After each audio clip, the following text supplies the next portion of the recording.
Moshi moshi.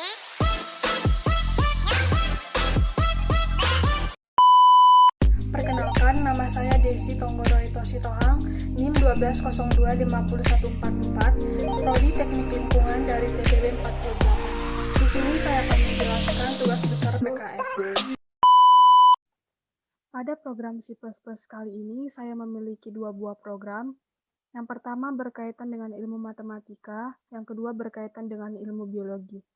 Program ilmu matematika yang saya ambil dengan topik Pitagoras, sedangkan ilmu biologi berkaitan dengan topik klasifikasi tumbuhan. Pertama, saya akan menjelaskan program klasifikasi tumbuhan. Langkah pertama yang kita buat yaitu mengetik include IOStream. Include IOStream berfungsi sebagai pustaka deklarasi yang digunakan apa saja dalam program yang kita buat. Selanjutnya, kita ketik using namespace std berguna untuk menjalankan cin dan cout pada program.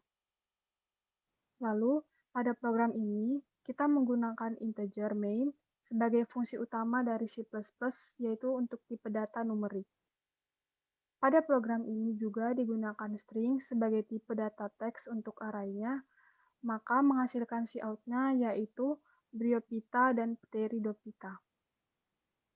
Untuk bagian pengulangan for, kita gunakan variabel i.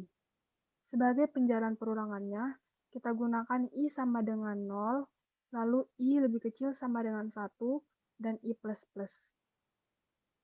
Untuk menaikkan variabel sebanyak satu angka dengan i++, kita gunakan variabel i sama dengan 0 sampai i lebih kecil sama dengan 1, sehingga menghasilkan cout-nya yaitu pengertian dari Bryophyta.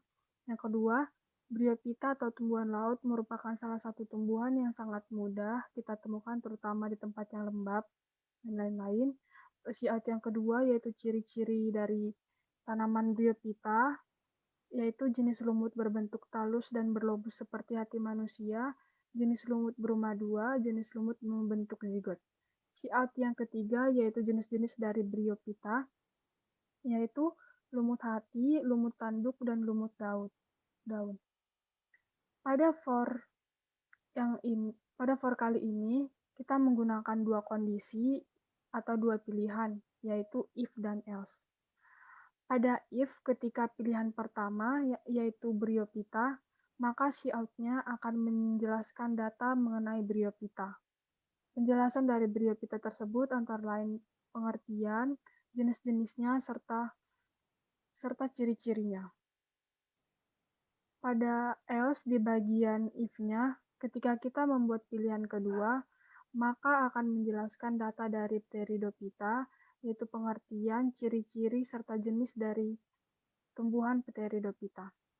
Sekarang kita akan mencoba merankan program yang telah kita buat.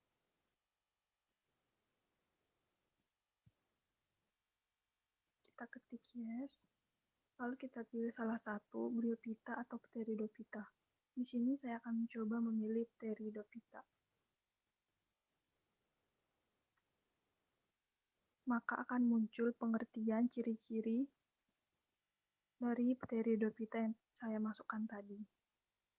Teman-teman boleh memilih Bryophyta atau Pteridophyta. Selanjutnya, algoritma dari program C++ yang telah saya buat. Pada program algoritma, program C++ yang telah kita buat, kita masukkan saja ke dalam flowchart sesuai dengan integer, output, input, for, if-else yang tersedia pada program flowchart. Kita coba untuk merankan. Di sini saya coba Bryophyta. Maka akan muncul juga pengertian ciri-ciri dan jenis lumut Bryophyta. Demikian pemaparan mengenai program yang pertama. Selanjutnya kita akan menjelaskan mengenai program kedua, yaitu di bidang matematika dengan topik Pitagoras. Di sini kita juga menggunakan include IOStream sebagai deklarasi pustaka yang digunakan apa saja dalam program.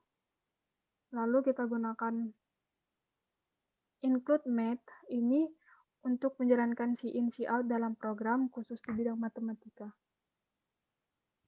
Lalu kita gunakan using namespace untuk menjalankan si in si out dalam program. Selanjutnya, kita ketik integer main sebagai fungsi utama C++ dengan tipe data numerik sebagai penyimpan data bentuk bilangan bulat.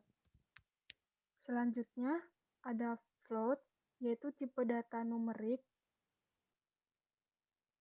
dengan penyimpanan data nilai bilangan pecah atau real, eksponensial maupun bilangan desimal. Lalu ada for integer i sama dengan 0, i lebih kecil dari n, serta i++ sebagai awal perulangan variabel i. Untuk menjalankan perulangan mulai dari i sama dengan 0 sampai i lebih kecil dari n, kita menaikkan nilai variabel sebanyak satu angka dengan i++. Kemudian, kita ketik a, i sama dengan squared pow bi, 2 ditambah pow ci, 2, tidak lupa menggunakan tanda kurung sebagai rumus. Adapun squared sebagai tanda dari akar dan pow sebagai tanda dari pangkat.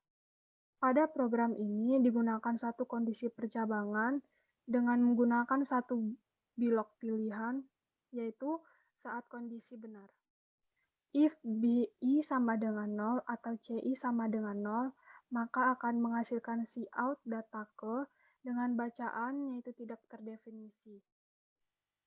Pada for in j sama dengan 0, j lebih kecil dari n dan j++, kita menggunakan tipe data integer dengan variabel counter, yaitu variabel penentu kondisi akhir dari perulangan. Kita akan merankan program 2 yang telah kita buat. Itu kita klik run. Kita masukkan banyak sisi yang ingin kita cek. Di sini saya akan memasukkan 2. Lalu saya input sisi pertama 3, 4 untuk bidang pertama. Untuk bidang kedua saya masukkan sisi pertama 6, lalu 7. Maka akan diperoleh hasil sisi terpanjang segitiga pertama yaitu 5, sedangkan hasil sisi terpanjang segitiga kedua yaitu 9,21954. Lalu kita masuk pada logarithm.